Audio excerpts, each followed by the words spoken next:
হিন্দুদের এইভাবে বাঁচানো যায় না দাদা ভাই, এইভাবে একদম টোটালি বাঁচা। শুভেন্দু অধিকারী মহাশয় ভুল করছেন। নির্দিষ্ট সালে যেমন কুরবানির প্রথা চলছিল সেই প্রথা চালু করে আমার ঋণ আছে 9 লাখ টাকা, ঋণের বোঝা শুভেন্দু অধিকারীকে নিতে হবে। করবো আমার এই 5 লাখ টাকা ব্যাংকে দেনা, আরো বাইরে থেকে 3 টাকা করে 4 টাকা করে সুদে নিয়েছি 5 লাখ টাকা, তাতে কি করে মেটাবো? কুরবানির নিয়ম বন্ধ করেছে, মানছি না, মানব না। মানছি না, রাজ্য সরকার কুরবানির নিয়ম বন্ধ করেছে, মানছি না, মানব না। মানছি না।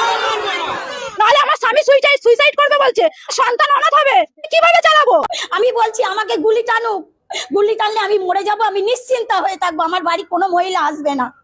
কিভাবে নেবো? শুধু তো গরুকে খাওয়ালে আর গরুকে দুধ বিক্রি করলে তো আমাদের সংসার চলবে না। কুরবানির প্রথা ছিল বলে গরু তুলতাম, গরু পুষতাম। এখন যদি এই নিয়ম চালু হয় তাহলে মোদি আমাদের খাটালে গরু তুলে দিক, তারপরে আমরা সেই গরুকে মোদি খাওয়ানোর পয়সা দেবে, আমাদের দেখাশোনা করার পয়সা দেবে, তাহলে গোমাতাকে সেই 14 বছর বয়স পর্যন্ত আমরা রেখে দিতে পারবো। তার আগে গোমাতা এতদিন এই প্রথা চালু ছিল না, আমরা এই প্রথা রাখতে পারবো না। আমাদের কুরবানির প্রথা চালু করুক, নাহলে আমাদের স্বামীরা সন্তানরা সব অনাথ হয়ে যাবে, সুইসাইড করবে বলছে। এর দায় শুভেন্দু অধিকারী, রেখা পাত্র এদেরকে নিতে হবে।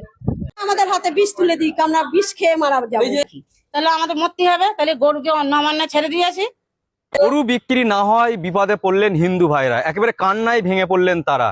আমার মায়েরা আমার লোনের অফিসার ফোন করে বলছে যে টাকা আমাকে দিতেই হবে, লোনের ডেট চলে আসছে বলে। বলছে ডেট যদি পিছিয়ে যায় তাহলে কিন্তু তোমাদের সিভিল খারাপ হবে, লোন নিতে পারবে না কোথাও। গরু 6 বছর বাঁচে না 14 বছর আয়ুত্ব দিচ্ছে, এ কি ব্যাপার? আমাদের আর ঘুম নেই, রাত্রে ঘুম নেই, চিন্তায় মাথা খারাপ হয়ে যাচ্ছে।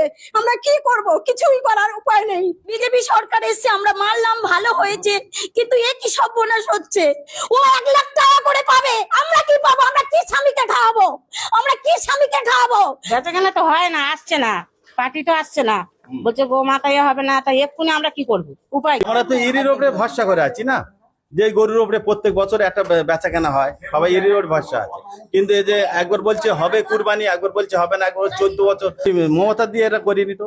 ওরে মরে মেরে বিজেপি তুলে লাভ এইটি হয়েছে আমাদের, যে আমাদের মরণ থানা কোনো লাইন, ও দেনাটা মিটিয়ে দেয়, কারণ নিজে বিষ কিনে এনে থাকি। শুভেন্দু অধিকারী এসে তুই গদিতে বসে আছিস, তুই কি করছিস? মানুষকে এরকম করে হিন্দু ধর্মতে সবকিছু তো নষ্ট করে দিচ্ছিস। মারপিট হবে, শেষ হয়ে যাবে, আমার মতো লোক তো পুরো শেষ হয়ে যাবে। বড় লোককে পুরো পেটে লাথি মারছে, ও পুরো গদিতে বসে আছে আর গরিবদের পেটে লাথি মারছে। আমাকে নিয়ে যেতে বলো, গুলি টানতে বলো, এসে ফাইল টানতে বলো, গুলি এসে টানুক, গুলি এসে টানুক। আমি মাদের কাছ থেকে বুঝে টাকা নিয়েছি, আমি দাও, আমার গরু বিক্রি হয়ে যাবে, তোমাদের শোধ দিয়ে দেবো।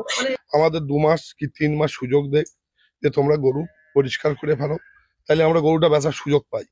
আর এই যে কুরবানির উপরেই আমরা তো ব্যবসা হয়, এই ব্যবসা কোনদিন চলে না। কিন্তু কুরবানিটা বন্ধ করা মানে ব্যবসাটা বন্ধ। আমি চাই কুরবানির এবারটা হোক, সিস্টেম বেঁধে দেয়, সিস্টেম অনুযায়ী কুরবানিটা হোক। পরের বারে না হয় আমরা কুরবানির জন্য আমরা বেদির ব্যবসা করবো না, গরু পুষবো না, অন্য কিছু করে খাবো।